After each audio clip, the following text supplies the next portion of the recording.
NBA Tip-Off Live, Monday edition, playoff edition, as always, for the rest of the season. We're here every Monday through Friday, 3 p.m. Eastern, noon Pacific, on WagerTalk TV. Usual suspects, as always, for this Monday, August 24th. Tony Finn, Ski Prophet, Rob Vino. And we have some NBA games to talk about, guys. Less teams in the bubble as of when we last talked on Friday. And the Sixers are gone. Not a shock. Tony, what were your thoughts on the way? Although I will say this, guys. They were only the second team to lose yet cover in the first 23-ish games or so. The Raptors went over the Nets in Game 2 had been the only other time. So although the Sixers get swept or the first to leave the bubble, they did at least cover, which is very ironic and almost appropriate, I think, Tony, that they finished that way. What do you think? I'm thinking I touched the Sixers. I think I explained that in our last on Friday episode that I touched the Sixers in Game 1 and felt like I was so wrong that I just stepped out of that room and never returned. If I felt like there was a reason to return, I would have. Luckily, right now we have plenty of games. I don't have to worry about such. I already saw Brown. He's already made his comments. I've watched the press conference, read his remarks. That's a whole nother story that we'll have here in a month or two. We'll be talking about offseason moves and when the NBA is going to play again. When they're going to start the season? They're talking about delaying it. Yada yada yada. Right now we have action going that I'm not pleased with. I was going to say so. I'll tell you what, we'll get to the end game here in a moment. I'll come back around to you to see if you become more pleased in the next couple minutes. But Ski Prophet, the other team, by the way, to do it was the late game last night. The Jazz won by 2 as a 3.5-point favorite. It was around 3.5 by post time. So they became just the third team to win but not cover. What were your thoughts overall on the weekend in general? Well, first thing that comes to my mind, it seems like every week we have a quote-unquote new best player in the NBA. Last week it was Lillard, and this week it's Luka now. But great game from Luka. Like, I was impressed with what I saw. I didn't think that he would necessarily be able to do what he did against Kawhi and Paul George, although I feel like they weren't necessarily guarding him all the time. I was surprised by the Mavs win. I didn't think that they would win, especially without Porzingis. So that's number one. I had a good weekend, though. 2-0. Only had 2 plays, one Saturday, one Sunday, and I won both. Yeah, selectivity is not a bad thing, especially when you hit 100%. You could go 10-8 and win less money than going 2-0. So with the juice, so it's a nice weekend overall. Ski Profit 2. And hey, by the way, before I get to you, Rob, it's a good segue into $9 Monday right now. It's a very simple concept of WagerTalk and Sportsmemo. All best bets are $9. I actually had my first 5% baseball play going. I just want to mention that because I'll probably forget to do it here during the basketball show, but have not released one since I've been there. Yeah, and it's going tonight, and that's normally $40. It's $9. So you can get that along with Tony's top play, Ski's top play, and Rob's top play. Get all 4 of our plays for $36 total, and that's less than you would normally pay for just my 5% baseball play. So that's the power of $9 Monday, and of course tomorrow will be $2 Tuesday because WagerTalk just loves to give away winners to all of our viewers. Rob Vino, what were your thoughts on the weekend? Has martial law been implemented in Philadelphia or Pennsylvania in general yet, or is everything still okay right now in your home state? Everything's okay so far. I think it'll be a happy state when Brett Brown leaves. Hopefully they don't send him out with a Wawa bag like they did Charlie Manuel right before a game starts. But to fall in line with the phrase, we all remember what we saw last. I thought for sure that when Ski started to say there's a best new player in the NBA, he was going to say Donovan Mitchell, because that's what I saw last. I almost forgot about Luka. Donovan Mitchell was outstanding last night. Put together 2 50-plus point performance games so far for the Utah Jazz, but Ski probably doesn't want to give Tony and the Jazz any credit, so maybe we'll stick with Luka and refrain on propping up Donovan Mitchell here, Tony. I don't want any credit. I want cash. I'll give you credit and cash, Tony. Yeah, great job by the Jazz and great game by Donovan Mitchell. Like I like Denver, by the way, on Friday, Ski, so I was trying to forget about that as well. I thought maybe the 2 or 3 days we've had off since that in-show wager between you two had sealed the wounds. But, guys, one thing that jumps out at me about the bubble is all these young guys now, these new superstars. Mitchell, Tatum with Boston's been mentioned a few times, and then, of course, Luka. Hard for me to say he's a new star. We've all seen that one coming. So I kind of would agree with Rob when you say new star. I wasn't expecting Luka, but you're exactly right, Ski. I mean, he's carrying them in that series. But you look at the Clippers; they haven't showed up. The Bucks and Lakers came in flat in Game 1 at least. you would think the long layoff would benefit guys like LeBron and these aging 30-year-olds, but it's almost like these young guys are playing better. Tony, any thoughts on that? And then let us know what you're looking at in game here. Well, first, the Donovan Mitchell Luka comparison is, in my mind, it's Luka's younger. Although Mitch is only in the third season, he's just in control. You can tell there's a difference between the two players. Luka being second, and Mitchell, that's his team. Third year, it's his team. He's in control. When he has the ball, he decides. He dictates everything that happens on that court. And while Luka is the guy that has the ball in his hand most of the times, we were talking a couple episodes or a couple weeks ago, and I remember Rob commenting that he felt the same way, and that was that Luka still makes some bad decisions when he has the ball in his hands and he's in a lane or he's in a position where it's obvious. It's obvious that he has to find the open man. He forces a lot of stuff, and that obviously. If you want to compare positions, Mitchell's head and shoulders better than Luka as far as dictating and controlling and executing offense in a game. But Luka's a freak. He's a circus freak, guys. When you're that big and you can do the things he does, it's why they were paid. It's why they're the greatest athletes, the best athletes in the world, unquestionably in my mind, and why Barnum and Bailey made so much money. Ski, what are your thoughts also on the layoff and these young guys taking over? Any correlation there? Are you looking at things any differently going forward? Because obviously they're carrying teams like the Jazz, the Mavericks, teams that maybe weren't contenders will all of a sudden become contenders because of these guys.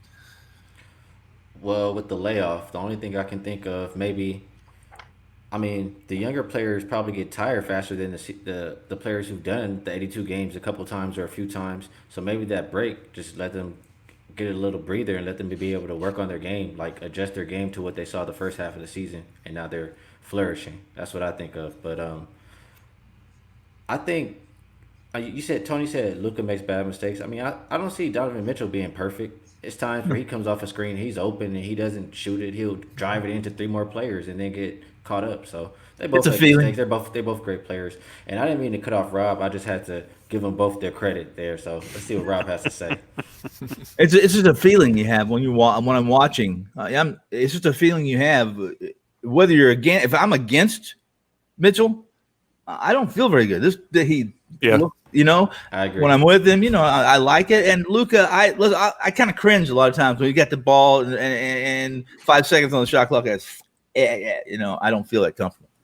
Yeah, I mean, Rob, the takeaway for me is, we've talked about it before. You'd be hard pressed in the last 30 years or so, at least, to find an NBA championship team that didn't have a superstar, basically a Hall of Famer. The analogy I used the other day was probably that Pistons team in the mid 2000s, but they had 4 All-Stars who made the All-Star team that year. So you could maybe use that as an asterisk. But even the Pistons in the late 80s had Isaiah, Hall of Famer. Guys.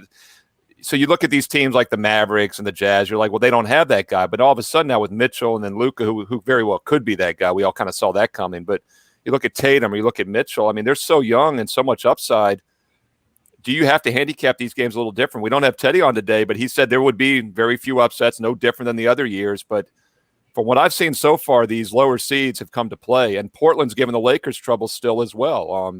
So, I mean, Rob, are you approaching these any differently than you did a week ago, maybe when the playoffs began? I'm not sure that I am, Steve. Maybe I should be, but I'm not sure that I am. And maybe I won't because I had a 5-0 weekend in the NBA. So maybe I'll just stay with what I'm doing. It seems to be right most of the time. But I'll say this, the Boston Celtics have the combination of both, right? The young guys, you mentioned Tatum, but I said it the other day. And to me, the guy that this day off in between games is benefiting the most is Kemba Walker. Walker looks outstanding out there, helping out Jason Tatum, helping out Jaylen Brown, the three of those guys together. We talk about that guard trio of Oklahoma City a lot and how connected those three guys are. The three guys up in Boston are very, very connected as well. And when they had to, when they wanted to, they made very easy, very fast work of the 76ers. To Tony's point about Luka Dončić, I agree that situationally, he just gets hard-headed offensively.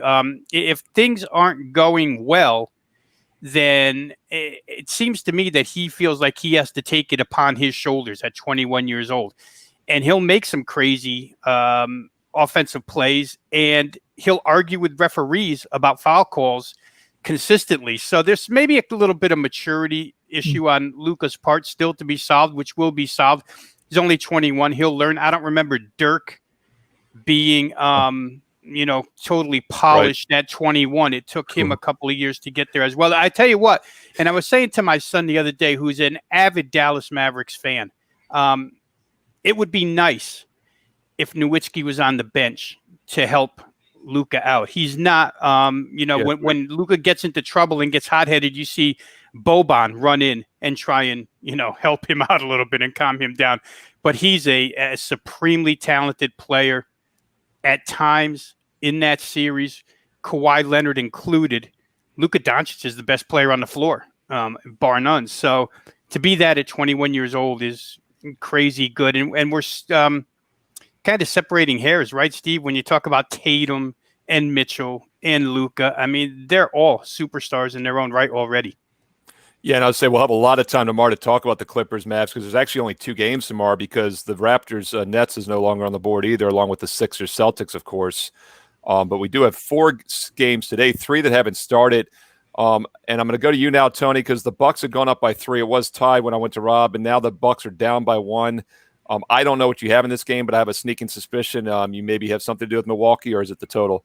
Yeah, I played Milwaukee last game, and they I covered. waited, and I waited, and listen, there should have been some concern, and there was some concern on my part when they were up by 34 midway through the third period, and the next thing if you went to the restroom, next thing you knew they weren't up by 10, it was single digits, and I wrote a little bit about that today, and I wrote that while I like Clifford, I like the coach, this team is really, if you watch them closely, if you guys watch as much as I do.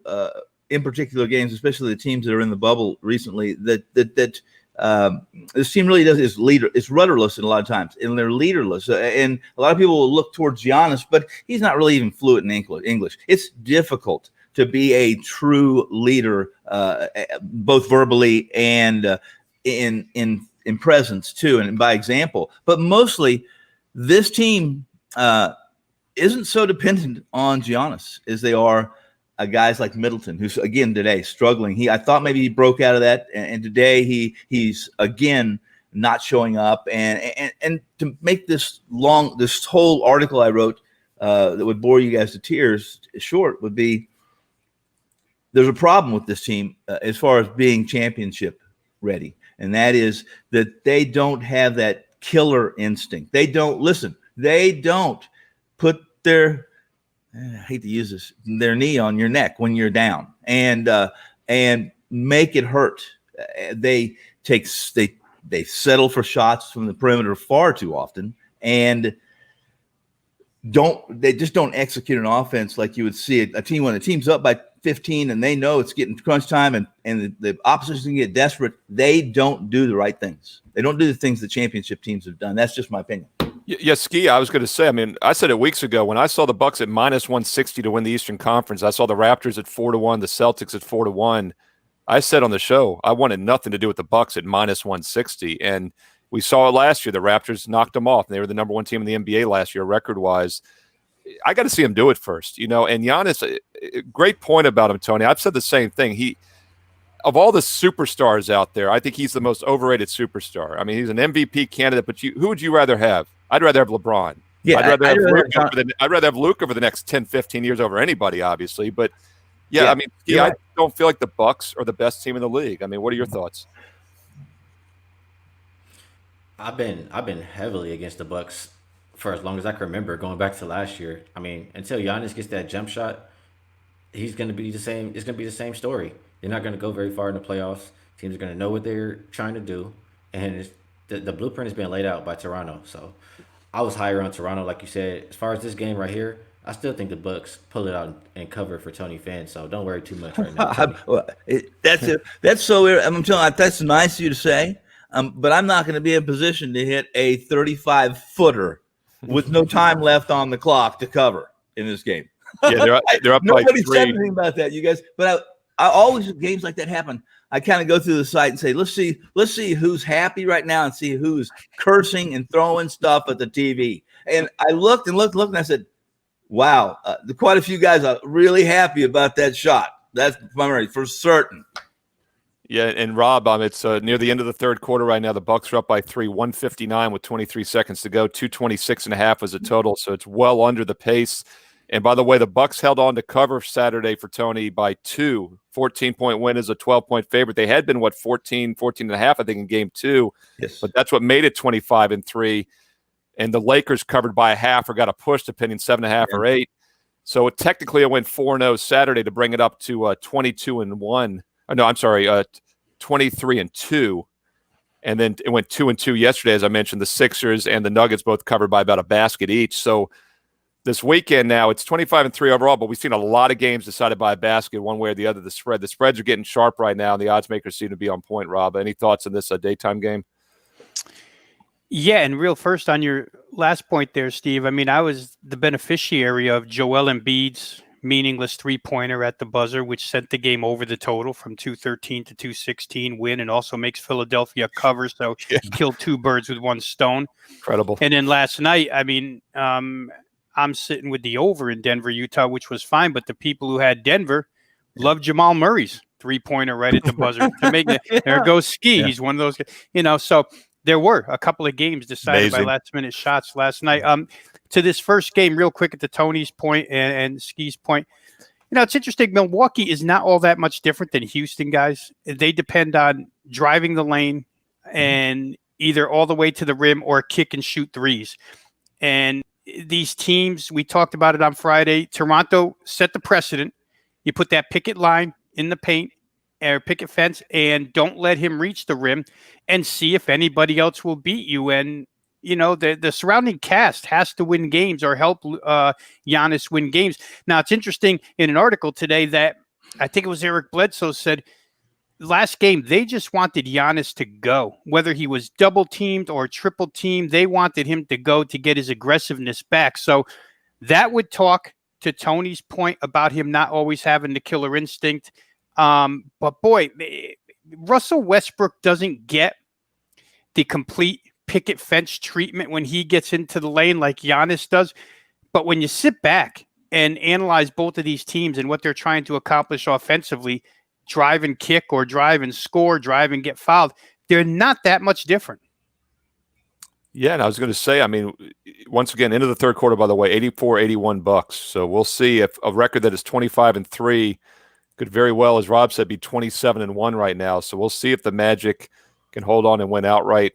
Hard not to like the Bucks here in the fourth quarter, guys. I don't have the in-game line in front of me; it's happening fast. But I would like the Bucks here to win by maybe 8 or 10. That's my prediction. What do you think, Tony?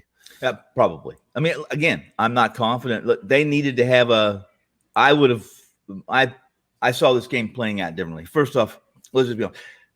Before the season starts, you guys all do the same thing, I'm sure. I evaluated teams, where they finished. Did they make the playoffs? How did they get there? Did they do it injured? Did they do it healthy? Those kind of things. Orlando made the playoffs last year, and they only lost 15 games to their first rotation in an entire season, which is difficult to do. It just doesn't. That's in this day and age, it's difficult to do. A lot of times, they sit for no reasons. Okay, and right now, they're 20 point in a vacuum. They're 20 points worse than Milwaukee in a vacuum, and that is they've got their three forwards are gone. They're a defensive heavy team, and they're missing the best defensive player. Yet here they are with supposedly the co-favorites to win the NBA championship in a game where, if you look at the numbers in this game, there's really no reason that they're supposed to be close. They're not supposed to be close because of the personnel. But you're right, guys. That's the NBA is beautiful. No lead is safe, and you never know what's going to happen. By the way, Tony, in game right now, 7.5 Bucks going into the fourth quarter. They're up by 3. I like the Bucks viewers minus 7.5. They only have to win the fourth quarter here by 4.5 points. Yes, if they don't do that, I like them even less overall, big picture, and I'm not big on them already. But total, by the way, 223. So it's very close now. I said it was well under the pace. It actually is not. They got 165 after the third quarter. They put up a lot of points in the last couple minutes. 226.5. It's now 223.5 for the game. It was 13. It's now 7.5. Bucks are up by 3. I like Milwaukee in game right now. We'll see how that plays out. Let's look at the game that goes here in about a half hour, about 45 minutes, the other daytime game, because we have a lot of live viewers as we do every Monday through Friday, 3 Eastern, noon Pacific here live on NBA Tip-Off, WagerTalk TV. Just another reason to tune in and get daytime action live. We talked in-game wager here. Now we're talking about another game that's about to tip in a half hour. Ski, let me start with you on Rockets Thunder.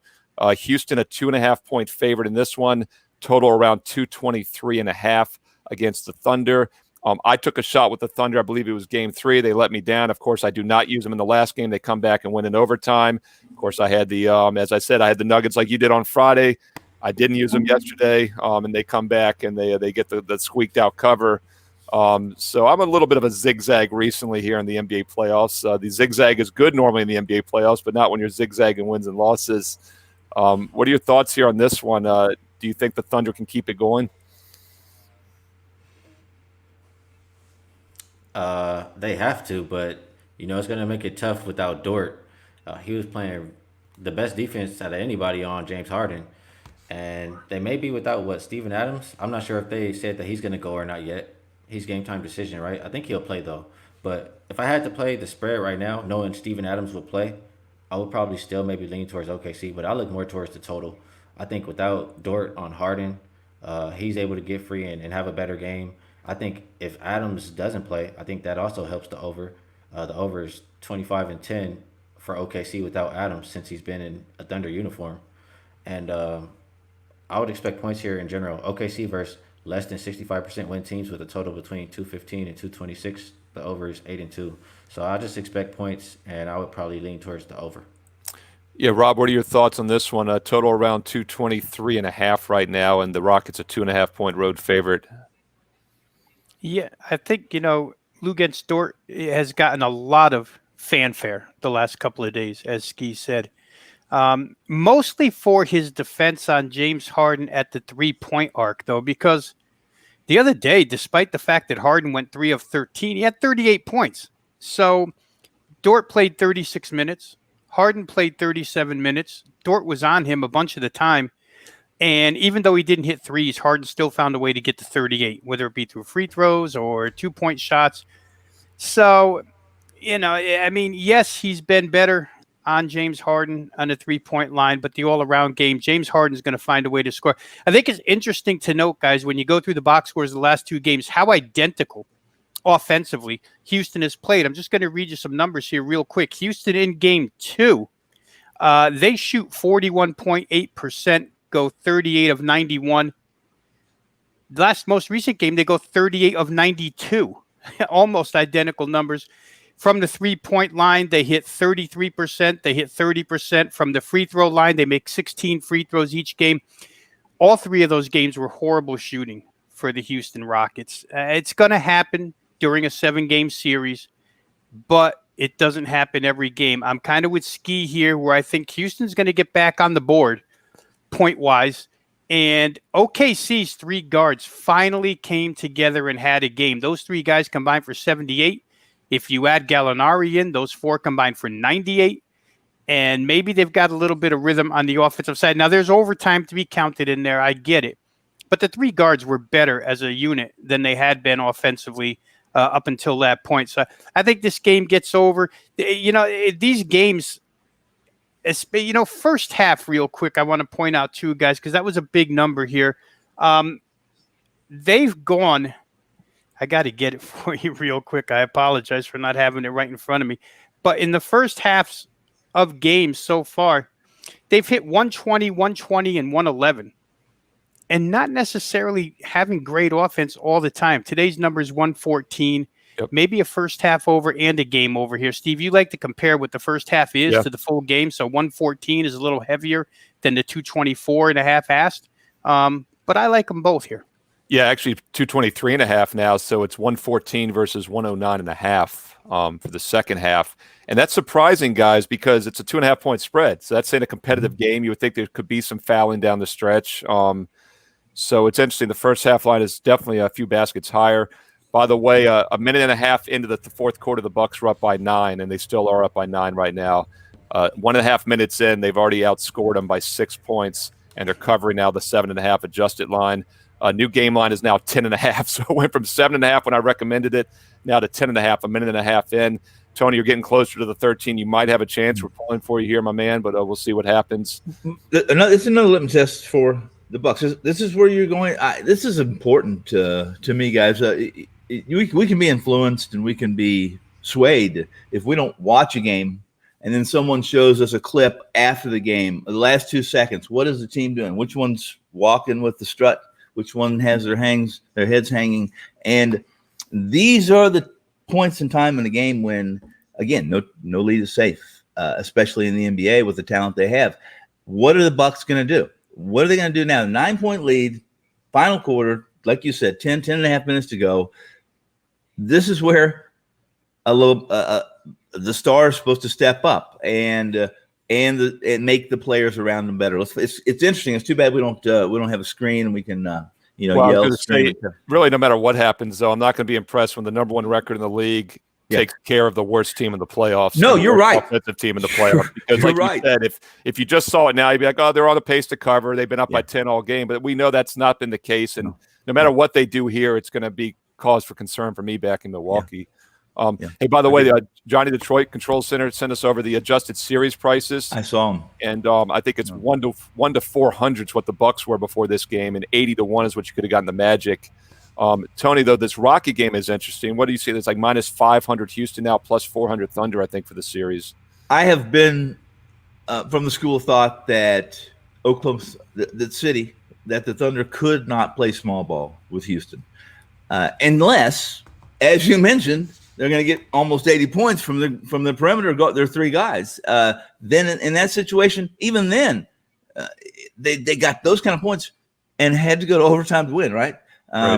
With no Adams. Listen, I'm of the school of thought. I don't think Adams makes that big of a difference, guys. I don't think he makes that big of a difference in a game against Houston. I think he makes a difference when they're playing somebody with traditional center. Maybe he can be physical if he has to. But in this situation, I like Houston in this series. I have not changed my mind. I think Chris Paul's played far above expectations this season, and I think the farther we go into this playoffs, the less Chris Paul is capable of stepping up. So, just my opinion. I don't have anything on the game, guys. I have played him one time this year, Houston, and I failed. It was the time that we just talked about that they lost in overtime.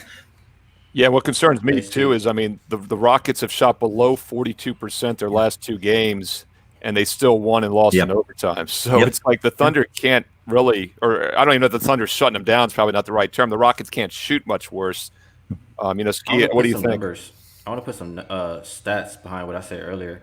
I know you said Dort don't really make too much of a difference, but I think he does. Look at this. James Harden defended by Dort, 18 points, 3 for 21 from the field, and Dort 3 block shots. Harden against all other OKC defenders, 77 points, 59% from the field. I think Dort is the answer. Without him, they don't have anything to throw at Harden. Okay, I guess that settles that. I guess I'm probably going to be on the Thunder after this episode's over. But this is a tough one for me. I'm staying away from this game personally, though. And they sacrifice guys, right? Because Dort can't play any offense. So what they gain on one end, they sacrifice at the other. It's really no different than having Andre Roberson, who they used to have in that shooting guard position. He was all defense, could shut people down, but could make a shot if there was nobody else in the gym. So, it's tough to sacrifice in the playoffs on that end, but Dort, and especially, Ski just pointed out the overall numbers, and especially from the 3-point line, has been a factor. James Harden, boy, he's something else. He finds a way to get his. By the way, Tony, we're giving you some love here in the chat room. Bucks are up by 16. They've outscored them 15-2 the first 3 minutes of the fourth quarter. They are who we thought they were. That's another good quote for you, huh? Well, yeah, they're missing. They're at such a huge disadvantage in this game. It's stupid. It is absolutely stupid. They're the worst shooting team in the NBA. Exactly. And the only way they can win is how? Making 16 3-point shots in game one and catching Milwaukee off, and not, that's how they're going to beat us today. Either that or Milwaukee's going to start drinking the Kool-Aid and celebrating shit before it's over. Well, and I think a big takeaway for me too. This game, I assume, will be Wednesday. We'll talk more about it. This is game 4, correct? So they have one more because they're up 2-1. So, Right. and we saw, the Bucks really manhandle them when they wanted to in those other games. We'll see if this is the wake up call. They carry that over into game 5. We'll talk more about that on Wednesday, though. But yeah, Bucks are running away with it here. Hope some of you got in on my recommendation minus 7.5. I know it's right as that game was tipping in game, but we have some viewers out there. Actually, we got one. There we go. Minus 7.5 is a great play. So, Chance, hopefully you got in on that. Nice. I'm glad. Once again, live viewers taking advantage of the live show here. I love it. And we got over 250 in the chat room right now. And, of course, we are live every Monday through Friday, 3 Eastern, noon Pacific. I know many of you, the majority of you, are watching this replay later in the evening here on Monday. But be sure to check in live whenever you can because we answer questions in the chat. We give you in-game wagers. And, of course, we had this game tipping off in about a half hour, and that's Rocket Thunders once again. Rockets 2.5-point favorite. Now minus 500 to win the series. Take back plus 400 on the Thunder. This was the only series, of course, guys, that was minus 280 or less than minus 280 when the playoffs started. Yeah. The Rockets were only minus 155. They're now minus 500 with a 2-1 lead. It tells me the odds makers aren't giving the Thunder much chance. I don't have an opinion on this game today, but that price looks a little high for a series that's just 2-1. Now, granted, the Thunder only won a game in overtime, and as I said, Rockets shot below 42% the last 2 games and could be up 3-0. I think that's why we see such an adjustment here in the series price. Let's get to the 2 nighttime games. First, a reminder real quick, a little housekeeping here. $9 Monday at WagerTalk.com. Tony, what do you have going on for Monday at WagerTalk? I have the game that I'm frowning and whining a little bit about right now. And I have 2 baseball tonight. So my baseball has been pretty good this year. It's I'm on about I think a 9-3 last 12 run, and I got 2 plays. I had a big winner yesterday. I had a 5%er yesterday.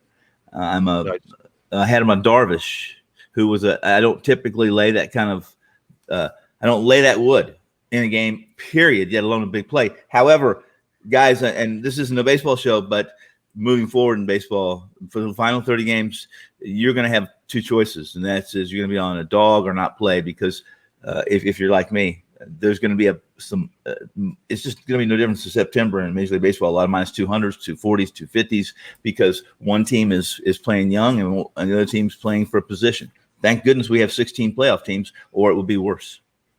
Yeah, and by the way, reminder, we do have the baseball show every Monday through Friday at 2 p.m. Eastern, 11 a.m. Pacific. Yeah. It's right on before this. That's another great one to watch live as we sometimes have daytime games to talk about. Ski, what do you got going on for Monday night at WagerTalk.com? It is $9 Monday. Yeah, I have one play up, best bet in the NBA tonight, and then I have a free play. My free play is on that Thunder OKC game. I bet it over. Nice. And get his analysis. That game tips in about a half hour. So go right now to WagerTalk.com and get Ski Profit's free analysis for the daytime game, Thunder and Rockets. Rob Vino, before I get to you, Rob, actually, tell me what you got going on. Then we got a question in the viewer chat I want to get to you. But what do you have going on for Monday, $9 Monday at WagerTalk? Yeah, NBA, Steve. The one best bet already up, and there is another play up there with it. So NBA, no MLB thus far. Still looking at one that I may get up there, but it's $9 Monday NBA best bet, and also an NBA additional selection up there with it. So go to the website and get all these plays for $9 because we do it once a week for a reason. And Rob, you're kind of our injury guy. I know you and Teddy we all look at it. Obviously, Tony, Ski, and I do as well. But Rob, you really seem to dig in deep on the injury reports. Tyler Fernandez is asking what source to use to find the injury reports. Any one or two offhand? I think multiple guys. I mean, the NBA comes out with their official injury report 3 times a day. I'm always getting that. Also, for those who play fantasy sports, the fantasy websites are really good for injury stuff, but the main place to go is to, as Teddy and I were pointing out last week, the beat writers of these individual teams. For the most part, not inside the bubble, but for the most part, they're at practice. They see what's going on. They have the most insight of anybody. So you just got to dig through local newspapers. I think that's the best source, and the other 2 are helpful as well. And, of course, Twitter is a good way to find it as well. The fantasy stuff's good. A lot of times that's kind of earlier in the day, of course, and as you said, the NBA updates it as well. But even with all that said, guys, when a guy's 50-50, none of us know until it's literally warm-up time. and in pregame warm-ups. So it's tough. And for me, a lot of times, if there's uncertainty with an injury, it's enough of a filter to just keep me off the game, And if it's a situation where maybe I'm already looking to play against a team and a guy might not play, then that's enough for me to pull the trigger whether the guy plays or not. By the way, WagerTalk.com, $9 Monday. I do have my first 5% baseball play of the season going tonight on Monday, and that's just $9. Normally $40. It's just $9. WagerTalk.com. And I do have a free NBA game on one of these late games, actually. It's actually the Laker-Blazers game, which we'll get to in a moment. Ski and I both have free NBA plays. So even if you can't afford $9 Monday, and I'm not sure what you're doing if you can't, you can still get free plays at WagerTalk and SportsMemo to build your bankroll. And you can always wait for $2 Tuesday tomorrow if you really can't afford $9 Monday, and probably got bigger problems in your life if that's the case. But, hey, guys, let's knock out these two last games here in the last 10 minutes or so. Let's look at Pacers Heat. Tony, I'll start with you. Heat, a 6.5-point favorite. It's the biggest they've been in this series. They were around 5 in the other games, I believe. Now 217.5 is the total. We talked a little bit about this on our Friday episode, and that is what I think Butler brings to the table, to the court, to this team. He hasn't always during his career, Butler hasn't always been a positive influence on his teammates. However, this group, I think he has been, and I think you have to pay attention to that. It's not necessarily tangible what he brings to the court, but what he's brought to the court since the restart, the bubble, and these playoffs has been significant. And Indiana they've owned Indiana. They've owned this roster. They've owned rosters previous to now Miami has. And it's a hard sell to get me on Indiana, on this Pacers right now with the way they're playing and the dysfunction they seem to be, plus the points. That's just me. Yeah, and Ski, one of the reasons this is the highest line so far is Indiana's on the verge of getting swept. Historically speaking, even in the regular NBA seasons in the past, teams down 0-3 normally get swept about 80-90% of the time. The odds makers know this. They adjust the line higher in hockey. They do it in basketball. I'd see no reason to think that's going to change in the bubble. If anything, I think it's even more likely to happen in the bubble. These guys want to get out of here. They don't want to be cooped up anymore when they know they have no chance of coming back. And we saw that go, 2-0 yesterday with the Raptors and the Sixers, although Boston did not cover in that situation. It was an inflated line there, and now we have an inflated line here with the Heat minus 6.5, Ski. Yeah, but, I mean, I have to look at the injury report like we were just talking about, because Jay Crowder, questionable, Iguodala, questionable. I mean, those are two guys who are going to play some defense for Miami. And if they're not in, maybe Indiana's finally able to score. But besides that, when their starting lineup's not on the court, that bench has a hard You'll time find scoring. out very shortly. Ski, we'll find out very shortly. We don't even have to look at the injury report. We'll find out by this line whether Iggy's playing and Crowder's playing. Yeah, I hear you on that. Yeah. But Indiana, I just don't trust them to score. I don't trust the bench to score. I don't trust them to score in crunch time.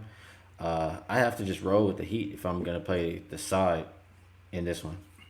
Yeah, and Rob, one thing I'll point out about these 0-3 series as well, they normally have a tendency to be a bit of higher scoring as well, because if a team doesn't show up and the down 0-3 team normally does not show up historically, we get what I love to call playground mentality again, more offense, less defense. So that would be another reason, like Ski mentioned, the injury reasons, to maybe lean towards the over here. It's 217.5. Any thoughts on that? It's interesting with Indiana, Steve, down 3-0. If you weren't going to attempt to win a game, then why have Sabonis come back to the bubble? They should have just told him to stay home. I mean, they bring him there. And he's probably never going to get a chance to play, right? Because I don't think he would be available until Game 6, which means Indiana would have to win the next two. The odds on that from what we've seen so far aren't real good. But, to bring him back sort of as an indication, and Nate McMillan is that type of guy, old school from the old Sonics, that, he played with Gary Payton in that backcourt, and there's just not going to be any let up in him. However, if Miami's going to march to the free throw line 52 times again, led by Jimmy Butler's 20, then, Miami's going to win the game. Now, There was a lot of bitching about that by Nate McMillan. Can't understand how they got there 52 times. So maybe the referees give them a little benefit of the doubt. I mean, and what's called gamesmanship, right? Eric Spoelstra says, well, that's part of our game plan. If they get on a little bit of a run, we have guys like Jimmy Butler who will go draw a foul to slow the game down a little bit. 52 free throws are never in anybody's game plan. I thought the 43 that the Lakers shot were a lot, and then that they got outdone by almost 10. That number hadn't been approached in this series. Indiana, for stretches of the game, they're there. And then it seems like when Miami wants to shake them off, they shake them off. And it comes with a lot of three-point shooting. Tone, I know you made a point earlier this month about Jimmy Butler not being able to shoot them, but boy, the other guys do shoot those three-point. Yeah. Duncan Robinson's been tremendous at doing it. Dragic, Tyler Hero, it just doesn't matter. Ski pointed at the Indiana bench. The Miami bench is the exact opposite. Those guys are full of scoring, and they have the capability to do so.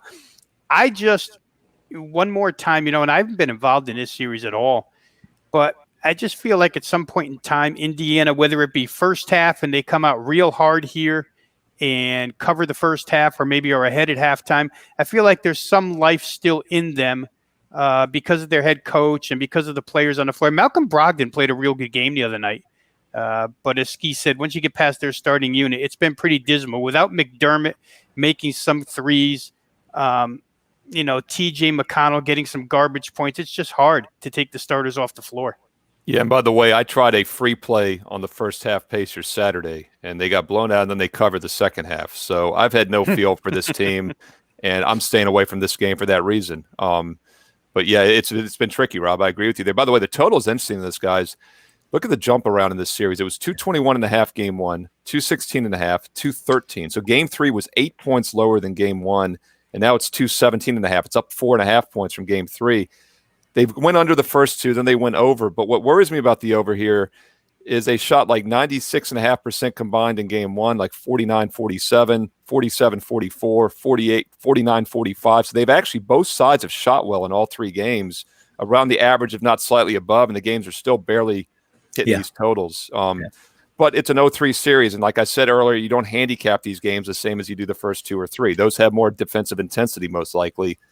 So we'll see how it plays out.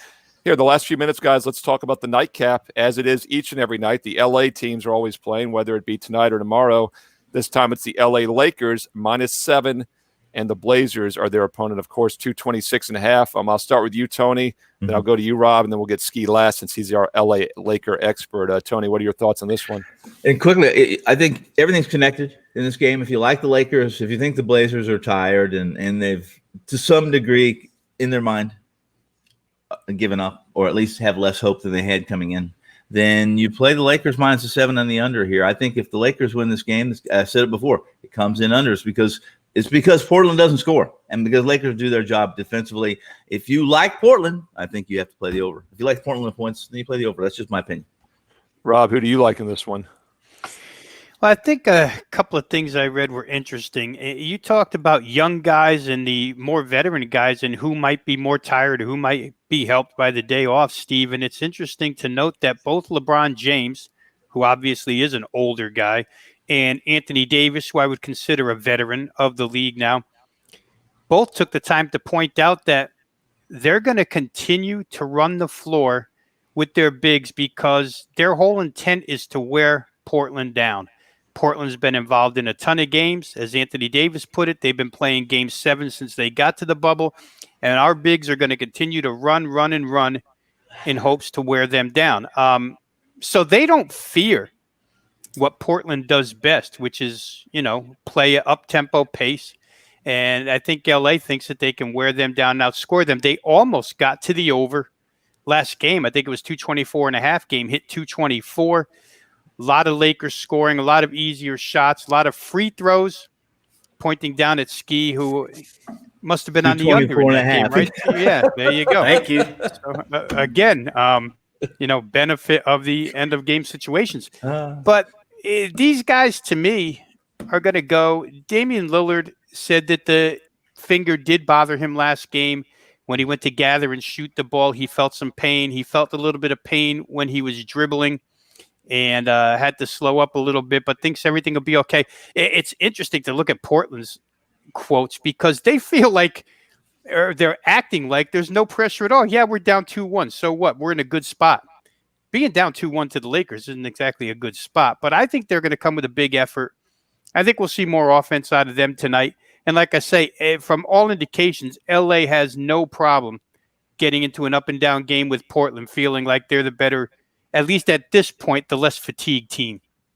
Yeah, and by the way, 3 minutes to go, the Bucks are up by 10 now, largely due to a little bit earlier. Bucks allowed an 11-1 run against the gutless Bucks. Gutless. Zordov said, yeah, and I mean, this is exactly what we're talking about. But hey, that's the 8-1 seed. They're playing tough again. The Blazers are playing tough as an 8 seed. And Rob, I think if you told them, going into Game 4 it'd be 2-1, they would have taken that and run. So I mean, maybe that's what they're thinking. Yeah. I don't think they expected to be up 2-1 or better. And they were competitive in the last game. Once again, they failed to cover by half a point. Did close 8 in some spots, so some late money got a push on the Blazers if you had them late. Ski, this line's a little shorter tonight. It's 7. I think Rob brings up a great point about Lillard and his left index finger. It's his non-shooting hand, but there's no question that affects your shot. Is it better or is it still lingering? A lot of uncertainty. It's a tough call there. What do you think, Ski? A lot of things. Tony said, I don't think this Portland team is the kind of team that will give up. I think they'll always be the kind of team that will at least have a little bit of fight. And as far as the injuries, yeah, they're tired. They played, 11 games that have been meaningful thus far? They're tired. They're beaten up. CJ has his back. Lillard with his finger. Nurkic is just on E. He's empty. He doesn't have anything left in the tank, I think. He's the most tired one. So I think Portland will come out and show something early. I'm not sure how much they'll show full game, but today is Mamba Day. And last time Lakers were supposed to honor Kobe, this is the team that got in the way. So I think they'll handle business tonight. Yeah, it's an interesting intangible. I'm glad you brought that up. It's something we hadn't talked about. And normally you would think, that's a factor, but I think there could be something to that. And we don't have a true home court, of course. And this game would have been in Portland, by the way, so it would have been even less of a factor. But now that it's a neutral court, maybe they treat this like a home game. So Blazers, once again, are losing that advantage of being back home where they would have had a nice little edge. They would have been excited in Portland to come back 1-1. No question about that. And now in the bubble, that's not the case anymore. And the Lakers actually might have the technical, emotional edge tonight here, as you said. Guys, great wrap up there. We don't have a day game tomorrow, so we don't have to touch on anything in advance. We've only got 2 games tomorrow, so maybe not only will we dig extremely deep in these games tomorrow night on Tuesday, but maybe if you see any props or anything, dig in, let me know, and we'll do a little off player props and stuff. In closing here, any in-show wagers for tonight? Tony, Ski, Rob, any takers or givers? I'll say one last thing here real quick, Steve, off of Ski's analysis, because he just connected dots for you. When he said Nurkic is the most tired guy on the floor, that goes hand in hand with Anthony Davis and LeBron James saying our bigs are going to run because we think we have them at a disadvantage fatigue-wise. So you probably see a quick-paced game here. The Lakers are all in on just trying to wear Portland out. And to Ski's point about them having a team that's going to fight, it's a veteran team, right? Carmelo Anthony, these guys aren't going to lay down. Carmelo is friends with LeBron. He's not going to, just cuddle up and go to sleep. So I'd expect them to play pretty well. Yeah, and Rob, on the total real quick, we talked about that huge move to the over in Game 1. It went up 5 or 6 points, like 228 to 234, went under by 40 points. Game 2 went under by like 30-some points. They dropped it from 234 Game 1 to 224 Game 3. It landed exactly on 224. Now it's 226. So it's yet to go over, but the Blazers have shot 39, 40, and 41% of those 3 games. But then again, their star player has an injured finger. So, it's a difficult call. By the way, I do have a free play on this game. So if you'd like to see my analysis for free on this Blazers-Lakers game, it's at WagerTalk.com. It's $9 Monday, as I mentioned. $9 Monday right now at SportsMemo and WagerTalk.com. Tony, Ski, Rob, you guys want to give each other an in-show wager on the way out? Anything? Come on. Bring it on, Ski. Tony needs somebody to want I don't have to do it. Tony doesn't have to do it anyway. He just takes it. He just says yes, and he's been winning. I'm the book. I'm the blackjack dealer. He gives you bad lines and he still wins. I mean, he takes bad lines and he still wins. I know what we'll do, Tony. Okay. You said something about the Laker game under, and I kind of agree more with Rob that it'll probably go more over. I think that Portland will score some points, and I think Lakers will score too. I was going to say, yeah. Does anybody want the under? We're going to go 226. That's the consensus. 226. I'll take 225 is enough. That's good. 225. Yeah. All right, so Ski, you've got over 225. Rob, do you want to double it up on Tony so we can piggyback on him? I'd actually be on the over. Yeah. Let's gang up on Tony today. I'll gang up on him as well. I've got a free play on the side in this game at Wager Talk, so I got nothing on the total. So let's go 3 for 1. Let's really put him in a hole if we can win this. Although actually he'd be back to even because I think he's up. I haven't been on the in-show wagers yet, so this will be my first one. Good. probably the kiss of death for you and Ski and Rob. Tomorrow I'll if bring it the stays under, basketball. I'm not on Twitter. It's off Twitter if it stays under. You know, if it Tony, stays you'll under be talking to- I would never say anything. I only say it live. Tony, this I is what only say happens it if it to your stays face. under. This will be your host. Well, sure. That's what's going to happen Was tomorrow. that If it stays intentional? under. We should start having an elimination show here with less games. Yeah, We just drop people when they lose the in-show wagers. They're just gone for the rest of the episode. And by the way, as we head out right now, the Bucks are up by 12 with a minute to go. So you've got a chance. We're pulling for you, Tony. I'd like to see you get that win. Hey, guys, great show as always. We'll be back, of course, tomorrow on Tuesday, as we are every Monday through Friday, live at 3 p.m. Eastern, noon Pacific. Once again, free plays at WagerTalk and Sportsmemo, and more importantly, best bets for just $9 tonight because it's $9 Monday. Rob, Tony, Ski, and myself, baseball and basketball. And as I said, Ski and I both have a free NBA play up there. I've got a 5% baseball play. It's only $9. So you can get that along with all the best bets from all of us tonight for just $9. WagerTalk.com, SportsMemo.com. Great show, guys. And we're back tomorrow on Tuesday, 3 p.m. Eastern, noon Pacific for more NBA tip-off on WagerTalk TV.